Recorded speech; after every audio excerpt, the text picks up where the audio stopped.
AP బీజేపీలో ఉన్న YCP నేతలకు పదవులు దక్కడం దుర్లభంగా కనిపిస్తోంది. గతంలో వైరల్ అయిన పోస్టుల జాబితాలో సోము వీర్రాజు, విష్ణువర్ధన్ రెడ్డి వంటి నేతల పేర్లున్నాయి. కానీ తాజాగా ప్రకటించిన జాబితాలో బీజేపీ నుంచి లంకా దినకర్కు మాత్రమే అవకాశం దక్కింది. ఆయన కూడా మాజీ టీడీపీ నేతనే. టికెట్ల విషయంలో వైసీపీ కొవ్వొట్టులుగా టీడీపీ భావించే నేతలకు ఛాన్స్ దక్కలేదు. సోము వీర్రాజు, జీవీఎల్, విష్ణువర్ధన్ రెడ్డి వంటి వారికి ఎలాంటి పదవులు దక్కలేదు.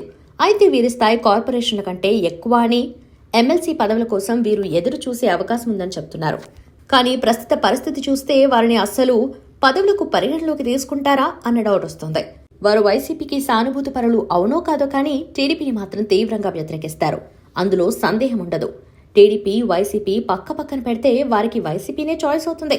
దానికి ఎలాంటి కారణాలున్నాయో తెలియదు కానీ వైసీపీతో బీజేపీ ఎప్పటికీ పొత్తులు పెట్టుకోలేని పరిస్థితి. టీడీపీనే కలుస్తుంది. టీడీపీతో కలిసినప్పుడు ఈ వైసీపీ ఇమేజ్ వల్ల వారికి పదవులు రావటం గగనంగా మారుతుంది. దాంతో రాజకీయాల్లో ఓ స్థాయికి ఎదిగేందుకు వారు చేస్తున్న ప్రయత్నాలు విఫలమవుతున్నాయి.